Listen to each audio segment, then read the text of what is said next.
All right, today we're talking Texas quarterback Arch Manning. We're going to talk about what we expect and some stuff to look forward to in 2026. We'll also talk about the 2025 season and what he can build upon moving forward. Just do a big preview over Manning. So to do that, to talk about that, I'm bringing the legendary guy on myself, Eric Henry, the living legend. I don't know if you're around from the beginning. We've been with each other for 9 years now. I think when you reached out about a James Morgan FIU quarterback breakdown, and then the original QB Spotlight podcast was me and my guy Eric years ago in Florida. That's a whole nother story. Y'all didn't come for this, but I'm excited to dive into Arch Manning. Eric covers Texas for 247, and he'll tell you where to find him and all the fun stuff there. But Eric, let's go ahead and just dive right into it.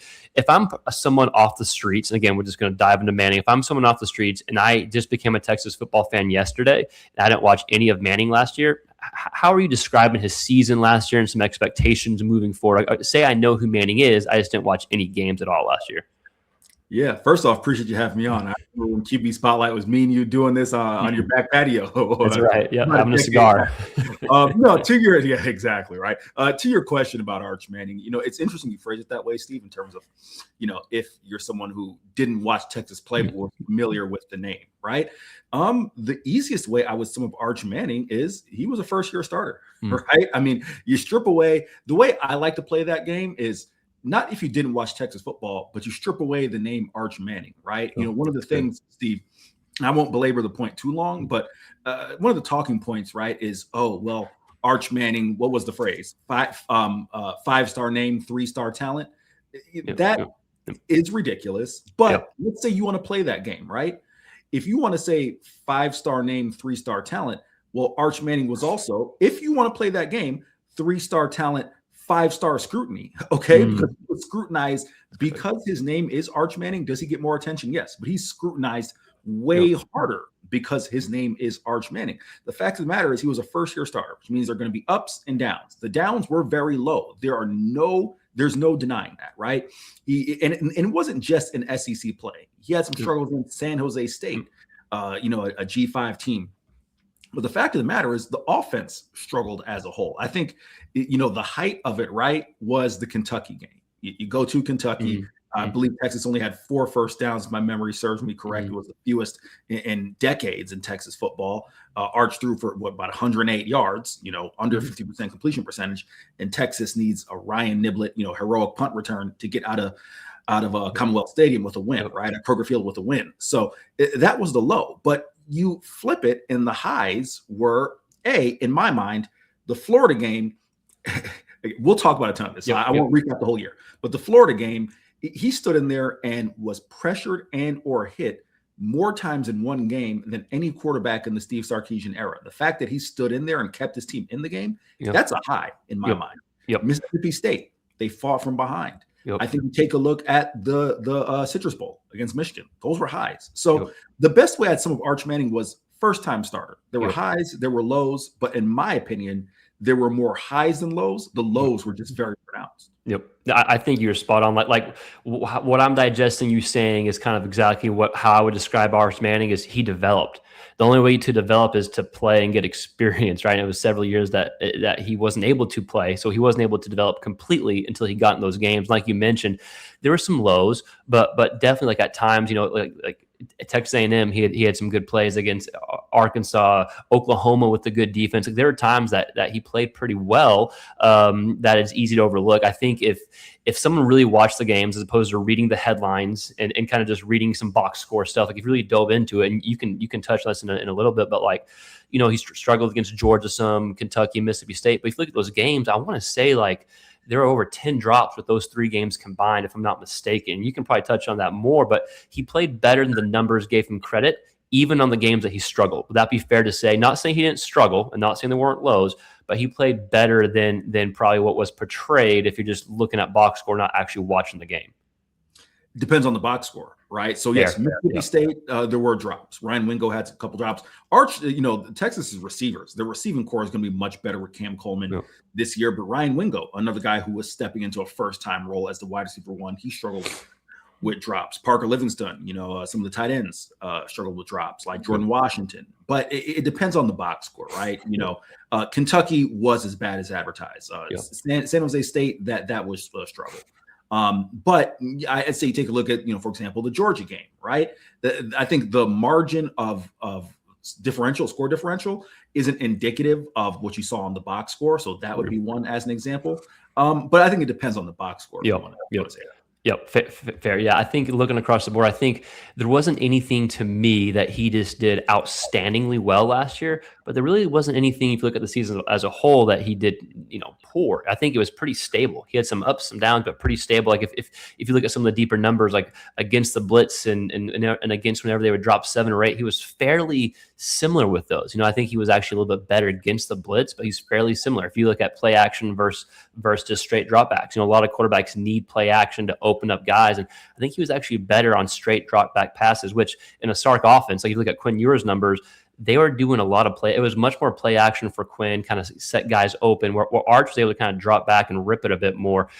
So I think you saw a lot of stability. I think you saw, you can tell me if this is fair or not, I think you saw some really good play, maybe nothing great, but I didn't think you saw anything poor either in any real category. Okay. If we're talking about just an aspect of the game, that may be fair, right? I think, again, it's nuanced. The early struggles against San Jose State, maybe again the Ohio State game, it's you're going to face the number 2 team in the nation, right? That one, you almost kind of got to give the Arch a mulligan because the whole team was average, right? Put you this way, I think anything that you want to say Arch Manning was very poor at last year, I don't think you can view it in a vacuum and say it was just Arch Manning. I think you have to look at A, the offensive line play, B, as a result of the offensive line play, the run game was, this is the first time in Steve Sarkisian's career he didn't have a 1,000-yard rusher. Texas spent a lot of their offensive drives trying to, work from behind the chains, right? So I think whatever you want to assign to Arch as being poor, I think if you look at the offense as a whole, I would say this. Some of the advanced numbers show that Arch was an excellent deep ball thrower, right? And that's one of the things that I think Steve Sarkisian wanted to advance in the offense, coming from Quinn Ewers to Arch Manning. I think if you take a look at Arch, really the last year and a half, right? Because remember, he did start 2 games in his redshirt freshman year, right? Arch has been one of the better deep ball throwers in the nation. So if there's one thing I would say that he does, extremely well outside of, hanging there when pressure's coming at him, he throws a good deep ball. Yep. And he can, go off script. Like you mentioned that the few games last year, or I guess 2024, he really showed his athletic ability. And we saw it again this year, not just running the ball, being a threat as a runner, but throwing on the run, escaping pressure, like you mentioned, or standing in and maneuvering in the pocket there. So moving forward, what do you think? Like if someone's asking me about Arch, I want to see some more consistency across the board, big time. And I don't want to see any drop-offs. I think if that happens right off the bat, you're probably looking at I haven't looked at their schedule, but you're probably looking at a playoff caliber team. And then if he can elevate his game and get in some like elite categories, then you're looking at a real, especially with the roster around him, I think you're looking at a team that could really make some noise. So what are your expectations? What needs to happen next year for Arch to continue to develop and continue to build on? And then I want to pull up our site in a second and have you kind of go through a rating system and have you compare it to what we have on our site as well. But go ahead and just talk about what you want to see next year in the improvement areas to get to where Texas wants to get to, which is national championship. Yeah, when Arch Manning was at his best last year, he got off to, good starts early in games. So you want to see him kind of find his rhythm early in games. I think the shallow and intermediate passing game, I think, is one thing you really want to see. And again, part of that is, the play caller and Steve Sarkisian calling it, right, in a way that it benefits your quarterback. You want to see some improvement there. But I think, one thing that I think in terms of Arch Manning, you say, hey, like this can be better, right? Is, like I said, just overall consistency. If you take a look at Sark's offense, right? Quinn Ewers, it was almost a surefire bet he's going to throw for 70, going to complete 70% of his passes, right? If you look at Sark's offense, even going back to the time he was offensive coordinator at Bama, high 60s, 70% completions. That's standard. I think Arch Manning, if my memory serves me correct, was at 61.4 or 61.8, somewhere around there. You want to see Arch at 65 or above, right? Like I think that's a target number for him this year in terms of completions. Yep. I agree. I think accuracy 100% is something like accuracy and combined with like you nailed it, the short to intermediate, because he was great with the deep ball, but it was almost like screen passes or deep ball. There wasn't that like those dig routes that were 10, 15 yards, that can that can help in certain situations. So I'm going to go ahead and pull up our site. I know you're somewhat familiar with it, and it's okay if you don't have the exact metrics and numbers, but just for context, Arch is at an 85 rating, which is fairly good by our numbers. If you're interested in the site, by the way, and you're watching, you can go ahead and find the site, qbspotlight.com. It goes through the whole ranking, the metrics that we have for each categories. But for some perspective, only 5 quarterbacks coming back this year ranked 90 or above. So that tells you Arch is, by our numbers, is fairly high and is that kind of like that top-ish tier, second tier, if you will, coming back. But we have an option where users can go in and rate the quarterback. You can rate Arch Manning and give a rating if you want. So right now, Eric, I have, based off our numbers, which 70 is like kind of our lowest threshold range, 100 is our highest. He's pretty consistent in every category. We have athleticism, situational, turnover avoidance, explosive play, and accuracy and efficiency. Again, 90 plus it's pretty tough to get to, and he's almost at 90 on several of these categories. But his lowest is 83, highest is 86. He's right in that stable range, what we talked about.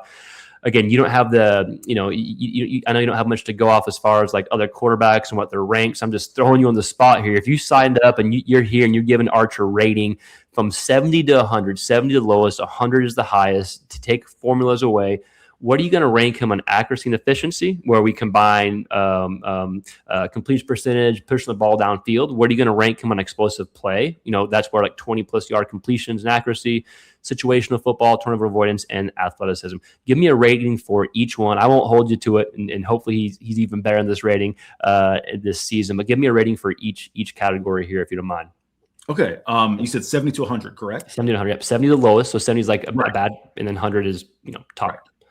Athleticism, Arch is 90 or above. Okay. I think Arch, people don't realize how athletic he is, and he's a very big man. He is 6'5", 225. So that's very Yep. So we got accuracy and efficiency. Them around, kind of the 80 to between 80 and 85. Because there's certainly room for improvement there. I think explosive play, I somewhere between 85 and maybe 88-ish. Okay. Because he does produce explosive plays either with his legs or pushing the ball downfield. Yep. Turnover avoidance, Arch. Again, I'd probably put him. Not like he had a ton of turnovers last year, but I think he was kind of beneficiary of some things. I'd put him, between 80 and 85. And situationally, I'd probably put him, between 85 and 90. Yep. Awesome. I think you're pretty close. So that would probably that if you average all those scores you put out, he's probably 84 to 87 range, I would guess, based on all the numbers that you put out. We have him at 85 here. So I think you're pretty spot on with what we had just off the top of the head. And for those watching, I promise I didn't give Eric these numbers to go ahead and get there. You did not. But no, Eric, always great talking to you, man. If I'm a new guy, 2026, I'm like, hey, Eric, who's going to be the best quarterback in college football? Give me your top 3 guys. Is Manning going to be in the top 3? Yeah. Oh no, Arch Manning would be in my top 3. For sure. If you'd asked me this question a couple days ago, I would have put Brendan Sorsby there as well. But obviously, we know that it's not going to happen. But no, Arch Manning would be my top 3 for sure. Yep. I'm right there with you. I wouldn't be surprised if, again, no one, like, you have to go to the site to figure out the actual rating and system. But it wouldn't surprise me to see him be one of the top rated guys in our system, whatever that's worth, coming up here. Eric, thank you as always for joining. Again, the original QB Spotlight podcast is this, and we were talking Group of 5 football. So fun to be talking about Arch Manning here. Eric, where can everyone find your work? He's with 247 Sports. Where can everyone kind of dive into if they just want Texas Longhorn content, which put out, basketball, football, everything? Listen, basketball, football, baseball, etc. You can find us at Horns 24/7. All your socials, horns247.com. You can find me on X or Twitter at Eric C. Henry _. Awesome. You're the man. Appreciate you, Eric. You can stay on for a minute. I'll go ahead and close this. Thanks for watching. Subscribe, like, all that YouTube stuff. It helps us grow. We'll see you next time. Peace.